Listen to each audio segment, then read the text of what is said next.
접촉 중심이 마케팅이에요. 자료 중심은 뭐예요? 마케팅이 마케팅. 마케팅 부서는 주로 데이터를 가지고 뭐 전략을 수립하고 이런 것들을 하고, 고객을 접촉해서 뭔가 판매를 하는 건 뭐예요? 어느 부서예요? 영업이죠. 그러니까 영업 부서는 고객 접촉 중심이고 마케팅 부서는 자료 중심이다. 업무 스트레스, 누가 업무 스트레스가 많은가요? 마케팅이 많아요? 영업이 많아요? 영업이 많죠. 보상은 어때요? 보상은 누가 많아요? 영업이 성과가 좋으면, 전제 조건이에요. 성과가 좋으면 훨씬 더 보상이 영업부서가 많아요. 구성원의 특성의 차이 봅시다. 학력의 차이. 학력이 어때요? 마케팅 부서 사람들 학력이 높겠죠. 그렇죠? 고스펙이겠죠. 그 다음에 성격적 차이. 내향 지향적인 사람은 어디가 맞아요? 마케팅이 맞고, 외향적인 사람들 만나는 거 좋아하고, 술도 좋아하고, 말하기 좋아하고, 대인관계가 원만하고, 그런 사람들은 누가 좋아요? 뭐가 좋아요? 영업이 낫죠. 분석적이다, 논리적이다, 원칙주의적이다 하면 뭐예요? 이것은 마케팅 부서에 관련된 사람들이고, 사람들하고 친화적이다, 인간적이다, 상황 적응에 빠르다, 이런 사람들은 뭐예요? 영업부서예요. 그래서 구성원 간에 그런 차이가 있습니다. 이제 마지막 또 하나, 이제 회사의 경쟁력 확보에 대한 차이점에서 있는데, 그림을 한번 보세요. 중간에 이제 회사의 경쟁력 확보에 대한 관점의 차이에서 그 두 가지 이렇게 대조를 해놨어요. 가장 위에 전사적 관점이다, 구체적 상황 관점이다. 전사적 관점이 마케팅이에요, 영업이에요? 네, 전사적 관점은 마케팅이고, 구체적 상황 중심 관점은 영업이고, 장기적 관점은 마케팅이고, 단기적 관점은 영업이고, 브랜드 관점은 뭐예요? 마케팅이고, 고객 관점은 영업이고, 수익 관점은 뭐예요? 수익 관점은 마케팅이고, 매출액 올리는 관점에 있는 것은 영업이다. 이렇게 차이가 난다는 얘기예요. 마케팅 믹스 변수에 대한 의사결정인데, 부문 간의 갈등은 우리가 제품이라든가 광고라든가 프로모션 등 다양한 마케팅 믹스 변수에 대한 의사결정 과정에서 서로 양측이 첨예화가 될 수 있다. 다시 말하면 영업을 하는 사람들은 주로 개별 고객 니즈에 부합하는 상품을 추구하는 경향이 있다. 자동차를 판다라고 했을 때 그 개별 고객의 특성, 그 사람이 나이가 어떠냐, 나이가 많으냐 적으냐, 소득이 어떠냐에 따라서 각각 고객의 니즈에 부합하는 상품을 추구하겠죠. 마케팅은 어떻게 해요? 마케팅은 보다 보편적인 제품을 선물할 거예요. 자기네 회사에서 이번에 뭘 팔고 싶으면 그런 거 관심을 가질 거예요. 영업은 경쟁력 있는 가격을 원하지만, 마케팅은 수익성을 내는 거라든가 브랜드 이미지를 더 중요하게 여길 거다. 영업은 다양한 판매 촉진을 원하지만, 마케팅은 그런 것보다는 수익성을 더 중시하고 있고요. 프로모션 전략에 영업은 주로 푸시 전략, 미는 푸시 전략을 중시하지만, 마케팅은 풀 전략을 중시할 거다.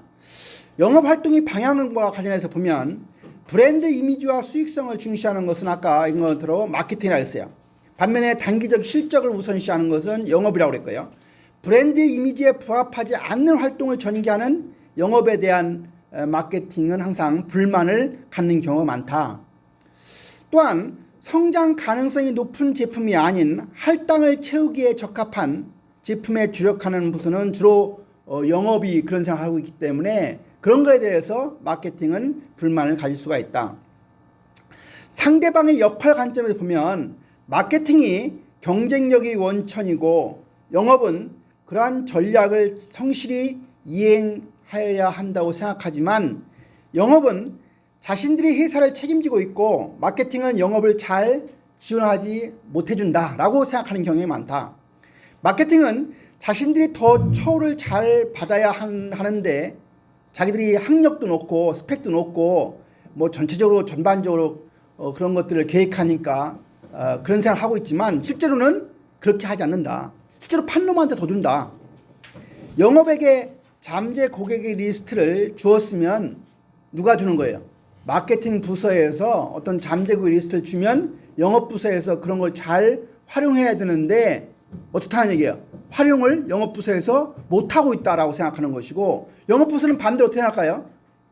너희들이 준 리스트가 별로 쓸모가 없다라고 생각하는 경향이 많다는 얘기예요. 그래서 우리가 결국은 이제 이런 갈등 때문에 영업과 마케팅의 어떤 통합을 한번 생각해 봐야 되는데, 통합이라고 하는 게 뭐냐? 각 부서의 활동이 어떤 상대 부서가 자신의 목표를 달성할 수 있도록 도움을 주는 방향으로 이루어지고 있는 상태가 통합이라고 볼 수가 있습니다. 그래서 통합이라고 하는 것은 상호작용이라고 하는 개념하고 콜라보레이션, 협업이라고 하는 두 개의 개념으로 구성할 수가 있습니다. 즉 인터랙션, 상호작용이라고 하는 것은 두 부문 간의 커뮤니케이션을 잘 한다거나 또 상호 어떤 정보 교환을 잘 하면 상호작용이 잘 이루어진다고 보는 것이고, 협업이라고 하는 콜라보레이션은 두 부문 간의 자원 공유를 얼만큼 잘 하고 있느냐, 또는 공동의 목표를 위해서 얼마나 원활하게 협력하고 있느냐. 이런 비근한 얘기지만 우리 같은 단과대학 안에서 학과끼리 콜라보레이션이 잘 될까 안 될까요?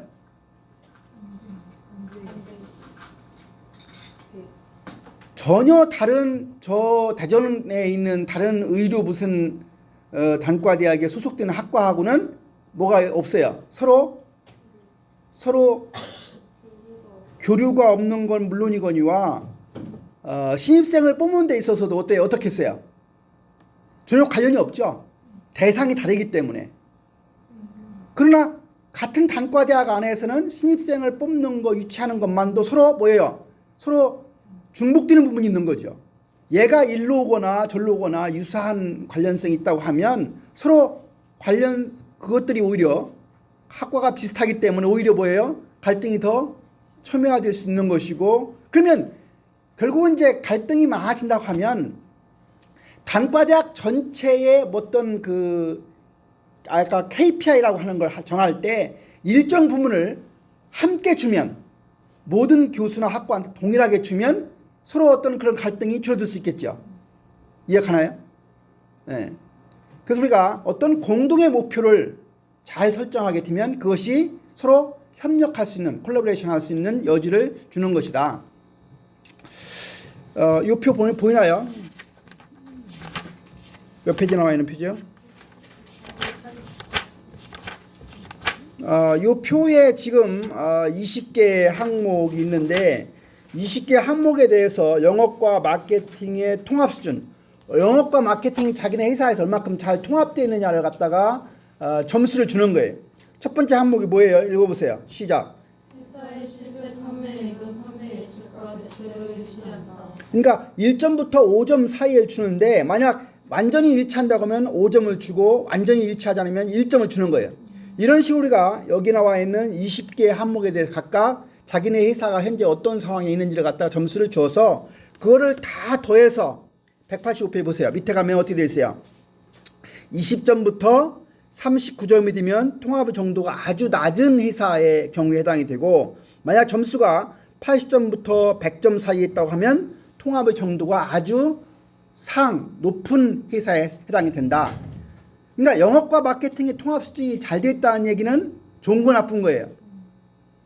갈등의 수준이, 갈등이 여지가 상당히 줄어드는 거죠.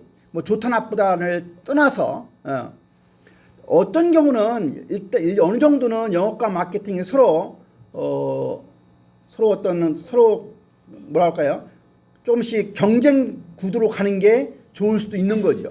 그러나 그 경쟁 구도가 갈등을 일으키게 돼서 회사 전체 경쟁력을 낮게 한다고 하면 그것은 바람직하지 않은 거죠.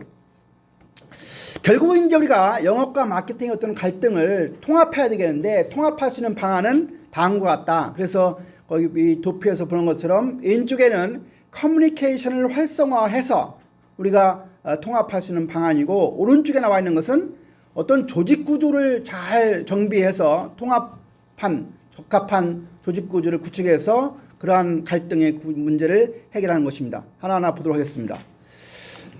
앞에 이제 N쪽에 나와 있는 커뮤니케이션의 활성화를 위해서 어떤 것들을 하게 되면 마케팅 부서와 영업 부서 간의 그러한 갈등 문제를 해결할 수 있을까? 첫 번째는 합동 회의체의 구성입니다. 통합적 마케팅 커뮤니케이션, 우리가 IMC라고 하는데, 이러한 IMC 구현을 위해서 두 부서가 같이 참여하는 회의체를 만들어서, 회의하는 어떤 체를 만들어서 이것을 회의체를 활성화시키면 상당히 그것들을 해결할 수 있을 것이다. 두 번째는 마케팅 전략의 공동 수립한다. 그러니까 마케팅 전략을 마케팅 부서에서 수립해서 영업 부서한테 이걸 달성하라 이렇게 하는 게 아니라, 처음부터 마케팅 전략을 수립할 때 그 주체가 함께 한다는 얘기죠. 그래서 함께 하게 되면 상당히 그런 문제를 해결할 수 있다. 즉 마케팅 전략의 공동 수립을 하게 되면 영업 부문이 확보하는 보다 정확한 정보를 기반으로 할 수 있다는 점에서 훨씬 더 의미가 있다. 세 번째는 순환 근무제입니다. 순환 근무제 알죠? 뭐라고 그래요? 영어로요? 잡 로테이션 하는 거예요. 임예린이가 처음에는 영업 부서 가서 뭐 3년을 근무하고 다시 마케팅 부서 가서 3년을 근무하고 이런 식으로 왔다 갔다 순환 근무를 하게 되면 훨씬 더 상대 부서에 대한 이해를 가지고 있기 때문에 갈등의 여지가 없는 거다. 그래서 대표적으로 인텔사라고 하는 회사의 예를 보면, 신입사원이 들어오면 영업부서하고 마케팅 부서를 1년씩 근무한 뒤에 그 사람의 어떤 성격이나 그런 걸 봐서 영업부서에 맞으면 영업에 놓고 마케팅 부서에 놓으면 마케팅 가는 거죠. 저희 내 개인적인 얘기는, 저도 딸내미가 시집 갔는데, 시집 갔을 때 사위가 삼성전자에 들어갈 때 영업직으로 냈어요.